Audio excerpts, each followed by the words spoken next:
Start on this computer. I did it. Okay, cool.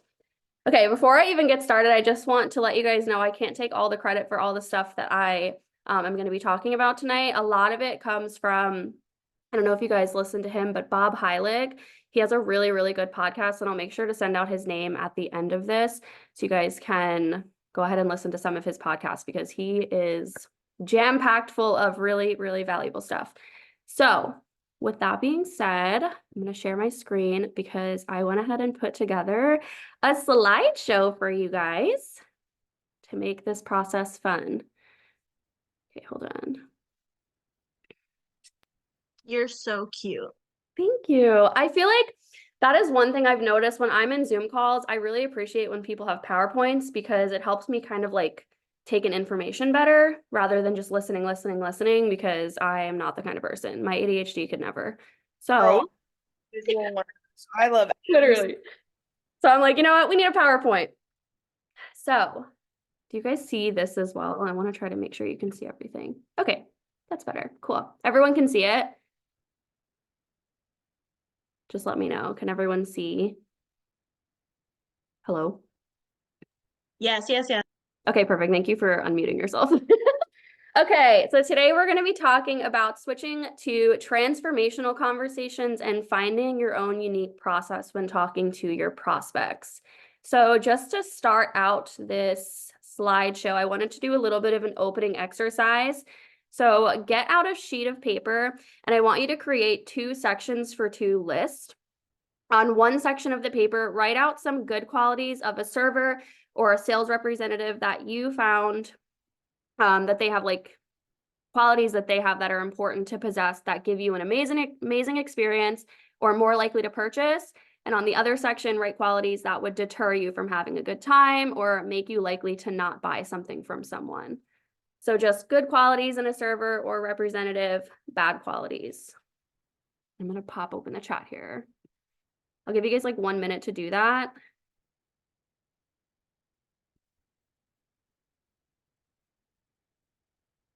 And I'm just seeing all these messages now, LOL.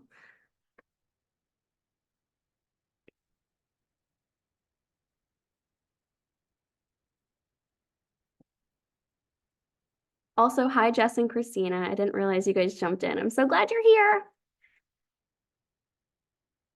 Hi, I'm so excited.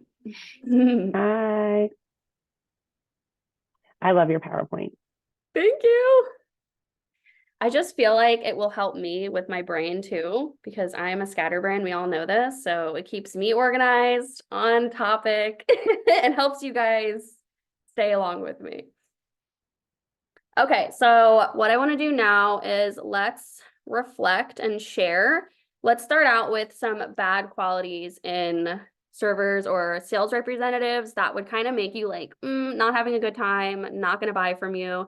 Go ahead and just drop some of them in the chat. What are some qualities that would kind of deter you?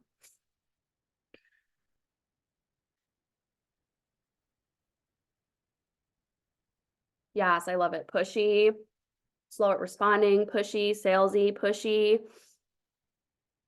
unfriendly. Yes, exactly. We love it. Anybody else want to throw it out there? Yeah, slow at responding, awkward. Unknowledgeable. Yes, we need to know what we're talking about. Exactly. You're not going to buy from somebody that doesn't know what they're talking about. Okay, and let's drop some of the qualities that we want to see in our servers and our sales representatives that are going to make you feel confident when you're there. Being open-minded, friendly, quick to respond, listens, comprehends, helpful, understanding. I love this. Knowledgeable, kind, authentic, knowledgeable. Yes, I love authentic. So real. Excited. Yes. Authentic. Yes. Very good, guys. Yes. Confident. Yes. Even if you don't know what you're talking about, be confident and excited. Be positive. Keeps to their word. I love it. Great. Okay, so what I want to dive in now is the difference between a transactional versus a transformational conversation. So a lot of your answers for what would deter you definitely fall under a transactional conversation. Your primary goal is to just get somebody to say yes. You're kind of acting from a fearful mindset. You're focusing on the cost of your products, sales, just the products in general. Like, for instance, you might just be like, oh, but they're on sale. They're on sale. Girl, your products are valuable enough to be sold at full price. We don't need to be out here picking pennies. Your conversation might feel forced, inauthentic, and pointless, and the bulk of your effort is really just spent up front trying to get your prospect through the door. However, if you're coming from a transformational place, your primary goal is going to be to help the person and focus on their transformation. We're leaning into an abundance mindset and into the value that we can offer them. So these conversations leave you feeling confident, authentic, inspired, and fulfilled. With that being said, your effort is going to be balanced between closing your sale, but helping them after they buy. And kind of like hashing off of what I said with like coming from a fearful mindset, trying to focus so much on like the cost, the sales, the products. When we lean into that abundance mindset and the value that we offer somebody, price is not even going to be like something that's like being flopped around in our head and something that we're going to be talking about so much, because we know that we are going to help these people regardless of how much it costs. It does not matter. So then what does each conversation leave you with? Usually transactional selling is going to either trigger somebody's sales resistance, or they might buy from you, but there's going to be no loyalty or retention from this person. People are not going to invest much because they're interested in what you have to say, but they're really not committed. It kind of just feels like a forced conversation. Like you guys said, are you really going to want to keep spending time with somebody? Or are you going to have a good experience? Or are you going to buy more from somebody who is like pushy and not really looking out for your best interests? Or are we going to go with transformational selling, which virtually guarantees loyalty and retention from your prospect? They're going to invest more because they're emotionally committed. We want to be friends with the people that we're trying to talk to.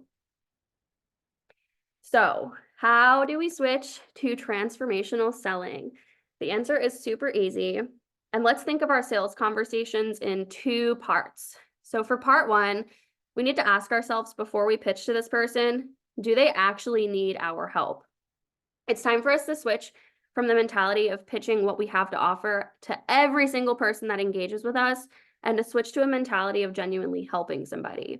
Even if the help you're providing a person is free for right now, stop attaching your mastery and assistance to getting a sale.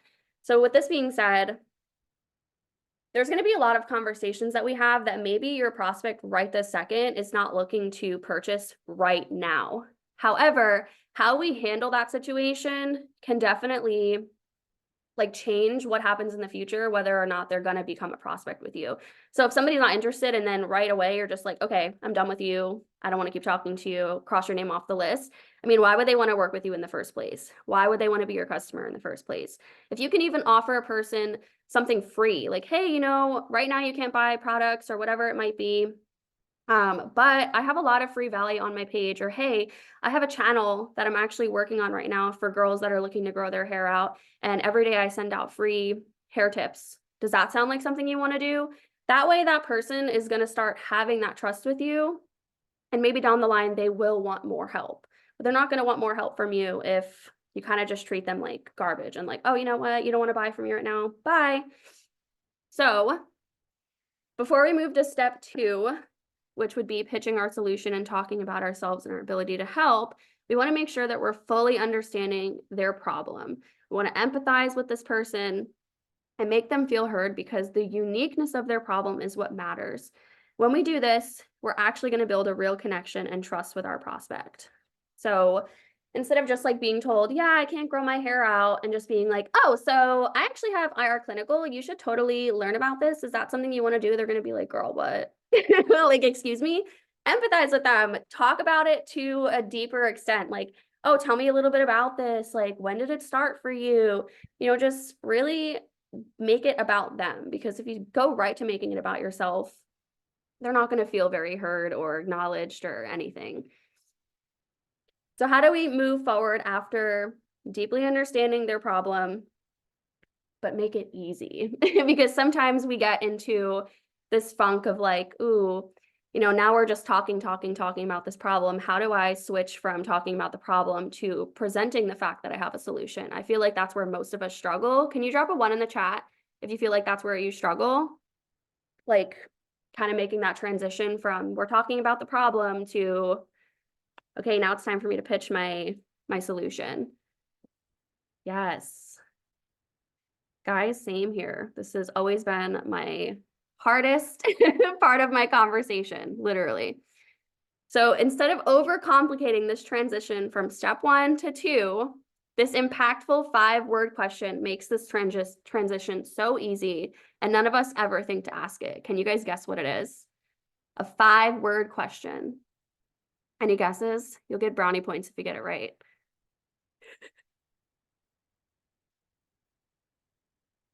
Oh my God, Hannah. Hannah's on the money. Do you need some help? It's so easy, you guys. Do you need some help? How many of us have actually thought to ask this?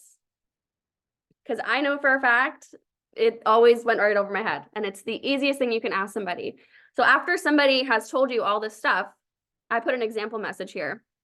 Hey, Jill, thank you so much for sharing this with me, or whatever, getting so vulnerable with me. You can change it to whatever feels right to you. Can I ask you a question? Would you like some help in this area? Now that we're doing that, we're creating curiosity. We're building a relationship with this person. We presented that we are valuable. We have some kind of solution, but they're still curious. And we're giving them a say. That is so important instead of forcing it on somebody. Do you actually want help? Versus pushing them through the door, making them feel like another name on your list, talking only about your products, and making your conversation a battle. We do not want to put up that sales resistance wall. Let me see, there's some messages in here, right? Literally. So now that we're on to step 2, which is kind of switching into, okay, now we've told them that we have a solution. Your framework is going to be key here. So we want to connect the dots and circle back to what this prospect even told you about in the first place. So if they say, yeah, I'd actually love some help. What are you talking about? We can say, so you told me that hair growth was one of your biggest struggles. Some of the biggest ways that I help people with this is by teaching them how to be more consistent with their hair care regimens and to be mindful of the ingredients that they're putting on their head. I actually have a process in my business where I work with people to help them put that in place. Let me ask you this. Would you be more open to hearing about it? Now notice, I didn't talk about my products here. I talked about my process.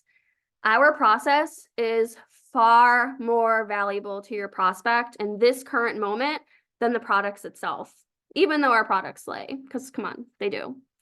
Most of people's problems are not product related problems, which they kind of are in our particular way, but just for the sales aspect, I wrote that. But they're most of the time process related problems. So for someone in our field, it might be that they're not very consistent with their hair care. They really don't know what ingredients are good for their hair or are not good for their hair. They might also not believe that they'll ever have the hair of their dreams, or maybe they don't believe that they can have a 5-figure business or a business that keeps them home with their kids, whatever it might be. Most of it is process related.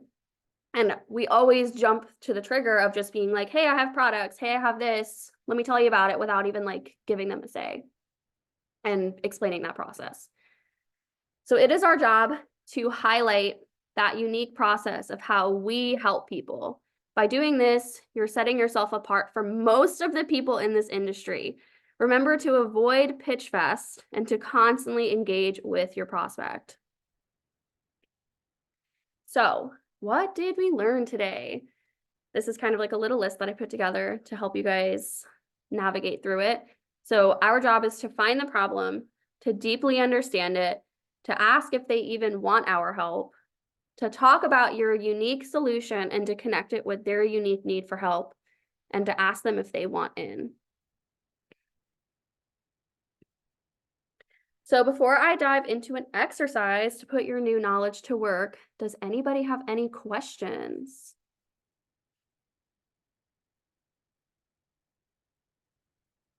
Any questions? If not, it's totally okay. Maybe I'll stop sharing for a second. Hi, there's my face. Don't be shy. Who do you reach out to in your combos? Ooh, okay. So there's so many ways that I reach out to people. It's crazy.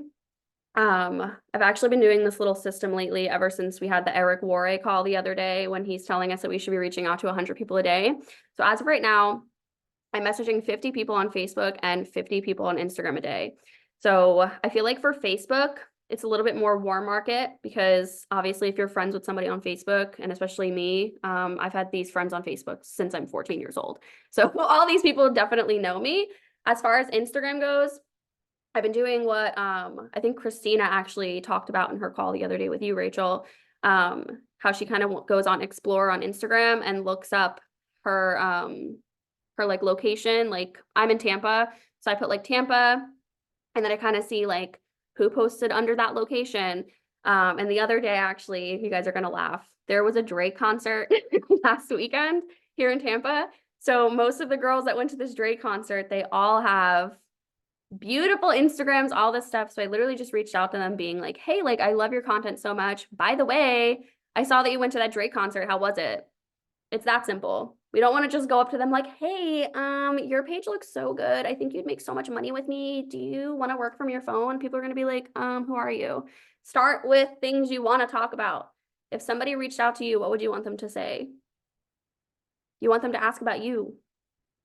How was that Drake concert you went to? I'm gonna be like, girl, it was good. It was so good.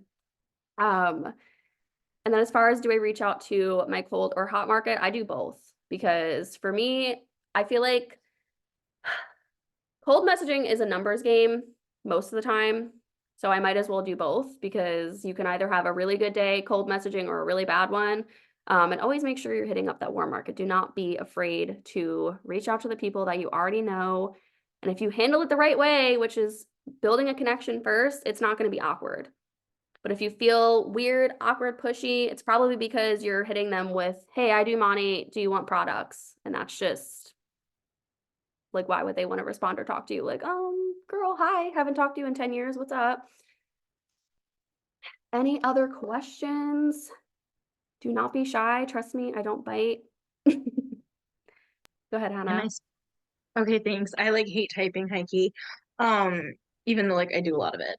So how do you message for like cold market? Because like I don't really like I've had like a negative experience with having this written message of hey girly. Like I don't want that. So I guess The hey girly. It's the hey girly for me. First of all, this person you're messaging has a name. Okay. Somebody hits you up calling you girly. It's like, my name is literally right there. So let's start with making sure we're being personable and saying that person's name. So we're acknowledging their existence. Like, hey, Emma. Hey, Hannah. Who else is in here? Hey, Cassandra. Hey, Katie. That is already going to be like, who is this person messaging me? You know, because you stand out. Most of the people that are like spammy on Instagram, they're going to hit you up with some weird stuff like that. And that's just probably going to go into their spam box. And when they see it, they're just going to delete you. Like, who is this? But if you make it personable and keep your message short, okay, you don't want to send them this lengthy paragraph. Keep it short. If you saw they went to the beach this weekend, oh my God, where do you live where you can go to the beach? Bring up something they just posted. Bring up something that they are actively doing. They just went to a concert, ask them how it went. They just went to a Pilates class. Oh my God, what is Pilates like? I've never done a class and I've been dying to do it. And if they don't post that often, I mean, girl, do you really want to try to force somebody to answer you when they already don't, they're not even active? You know what I mean? And like, that's the thing, like we don't need to talk to every single person we come across. If they're not active, more than likely, it's going to be impossible to even keep a conversation going with them, especially if you're looking to make them a market partner with you. So I specifically reach out to people that I know are active. Like even if they posted one thing for that Drake concert, I went back to their page and I was like looking to see if they're like an active person or they just posted for that Drake concert. And if they're super active, that's when I'm gonna be like, hey girl, your content is fire. By the way, how was that concert? Does that kind of answer your question a little bit? yeah, I guess I just like don't know how to go about cold messaging. Like I feel like an awkward turd. Well, I feel use spammy. that to your advantage too. Like be like, hey, like, I'm kind of awkward. I want to make friends. I don't have that many friends. I mean, you could, but I'm a loner. Hey, like I don't know. I mean, you got to just pull out things that you can relate to them on or just start talking about them and you can feel the flow. If someone just doesn't vibe with you, okay, move on to the next one. And like this is kind of what we talked about the other night. We're not going to force people to work with us that don't feel aligned with us. Like if someone is better off working with somebody else at the end of the day, they're better off working with somebody else. If they're just going to be shy, they're going to be weird, they don't want to talk to you, well, they're probably not going to want to work with you. So don't waste your time. Remember, you were the example for them when they start their business. Yes, exactly. Do not be weird, pushy, all that stuff. Just keep it chill. Okay. Any other questions? Feel free to unmute yourselves too if you don't want to write. It's totally fine. If not, we will get into the final exercise because I'm keeping it short, simple, sweet. Going once, going twice. All right, cool beans. Let's go ahead and share my screen. Okay. So for this exercise, let's all create a message for our own unique process. Take 2 to 3 minutes to create a rough draft of your unique process message. And it really does not have to be perfect, guys. You can always edit this later. But I feel like I want you guys to leave with a little bit of an idea of how you want to start going about your business.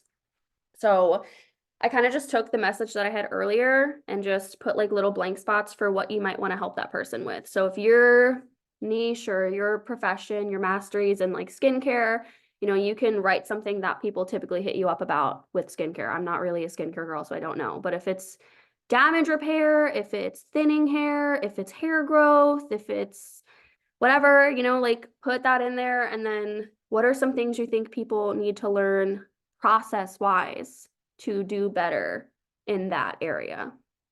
So I'll give you guys a few minutes to do that. And if you have any questions, just shoot it in the chat, even though my chat's gone now.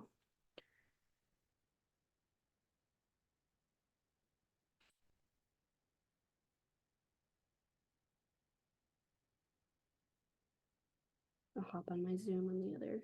Hold on. Oh, I can't even mute myself. How annoying.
Also, guys, I just realized that I have a typo. I put would be open.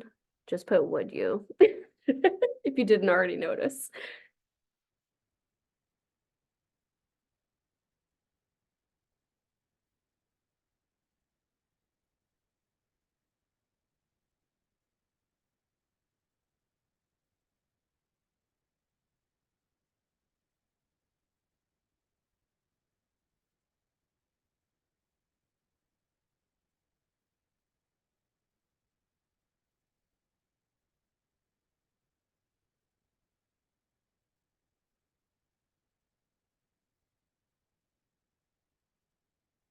All right, guys, I'll give you 1 more minute.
Okay, coming back on here.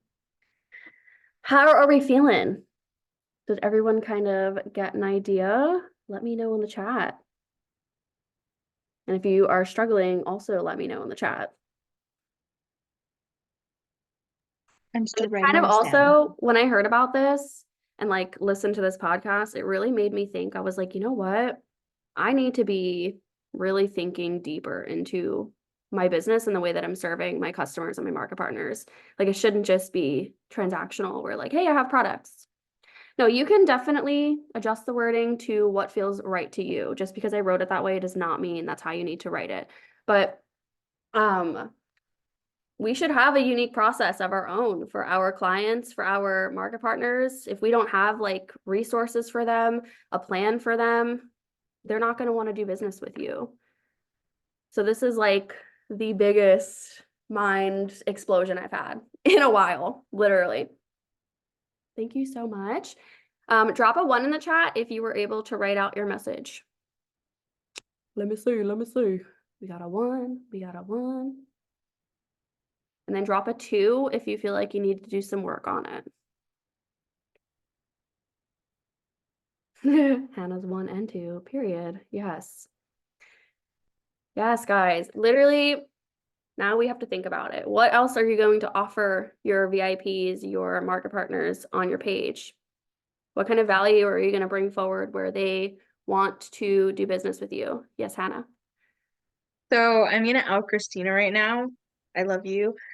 She does this thing like Her Tip Tuesday, and like I joined it because like I need to learn stuff too. Like I mean, like I know it, like some of the stuff that she puts out, but it's sometimes I'm like, oh yeah, like I kind of like didn't think about that, and I think it's really cool that it was like a voluntary thing, obviously, but she probably added like VIPs in there, and like I think that's a really good idea of like, hey, if you don't want to buy products, like I have a group chat on Instagram, like the broadcast, like to give hair tips. Yeah, Like exactly. Broadcast period channels queen. are the shit, guys. Okay, do a broadcast channel every day. Just put something out there. Not only is that going to be serving your audience and, like I said, like your prospects, but it's going to be teaching you a lot by doing this kind of work for yourself, for your business. You're going to be learning a lot of new skills, a lot of new tips. And I don't know, like people are just going to believe you're more of a master in your own craft. I've been wanting to do one, but not sure what I want to do it on. Well, hey, there you go. So if this has like raised some Manifest. questions in your head, write those questions down and be like, okay, this is what I need to work on this week. Not just posting reels, not just doing 100 messages. Get your business in line, get your process in line. You don't want to just enroll people without a plan. Don't over plan, okay? Don't get into that state of like over planning also, because I know that's a thing. But do it. And if it doesn't work, regroup in a month. Just try things. I think that's the biggest thing too. We're also worried about it being perfect right away, when in reality, it's going to take trial and error. Did you want to ask something? I don't have your name, but I saw that you unmuted. Does anyone want to ask any other questions?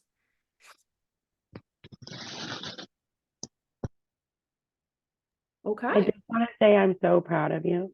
Like this was such an amazing call. I learned so much. I can't wait to go back and watch the recording and like just really, I put a 1, but I also think I need to work on my message too. So like, this was so amazing and so informative, and I'm so proud of you. Thank you so much. Thank you so much, girl. Yes, and I honestly want to let you guys know that sales conversations is something I really struggle with. So I felt that doing this training was a really good way for me to better my skills. So if you're not very good at something, host a training on it. Go listen to a podcast and literally just take notes and put together a training. This is literally what it takes to level up your business and go to the next level. I just said that, but messy action. Just do it. Learning as you go. Exactly. And I love it. So I love you guys. If there's no more questions, we can end it there. Hannah, yes. Okay, so like I'm gonna out Ricky for a minute and like definitely out like everything. It's gonna be a little awkward for a minute. So my first company was with It Works, and she was my upline, and I'll be real, that person that I was with is not the person here today. Like I'm being so blunt with you guys. If you are just starting to do this network marketing gig, this is all new to you, like this is not who you're gonna be in a year, in 2 years, in 3 years. Ricky is foolproof. Ricky used to party with me and manifest moving to Florida, and then she did it. What the fuck? I'm so proud of you. This is the first of many amazing calls, and I love you. And that's it. Yes. Who wants another call? Should I do another one? Yes. Everyone should show their face and nod. Bet. You know what I was going to do tonight, but I felt this was more impactful. I'm thinking maybe next week I'm going to host a call where this time we're going to challenge each other to have a one-on-one sales conversation in front of everybody. Because I know when I was forced to do that a few months ago, damn, did it teach me a lot. And damn, did it make me comfortable having conversations, because that's another thing. Face-to-face interactions are hard and they're scary, but the more practice you get, the better you get. And I think that is so essential. The sales combos. Yeah, if you know Fran Agostinelli, I don't think she does money anymore. I'm really not sure. But a few months ago, she hosted this like in-person training, and we literally had to sit in front of a group of people one-on-one and like pitch each other. Like, hi, what's going on, guys? Oh, yeah. So tell me about your hair. Like, oh my God, it was awkward, but so good. Literally one-on-one in front of everybody. And it taught me a lot. I walked out of there like, okay, this really isn't that bad. And then I went to the store literally right after that and I got some girl's number. That's it. It just takes practice and getting uncomfortable and learning to be uncomfortable and realizing that like you got all the value in the world, sister. I think that people don't know how to really react to people who are so upfront with it. Not in a like a very like a scary way of like give me your money, but in a like no, like I'm here to help you, and when you're ready to make a change, let's talk. I think people like don't, they are very threatened by that power unless they want the help. Period, Hannah. So let's take away from this, be people's friend. Don't pitch your business right away. Don't pitch your products right away. Let somebody talk to you, even if it takes a few days to finally get to that point. Don't just jump onto products until you feel it's the right time. Don't just jump into pitching your business until you feel it's the right time. When that problem comes up naturally, don't force it. Be authentic, be real. So with that being said, I love you guys. This was so much fun. Thank you for being here and supporting. I am so glad all of you showed up for yourselves tonight, and let's go get it. All right, guys. Bye.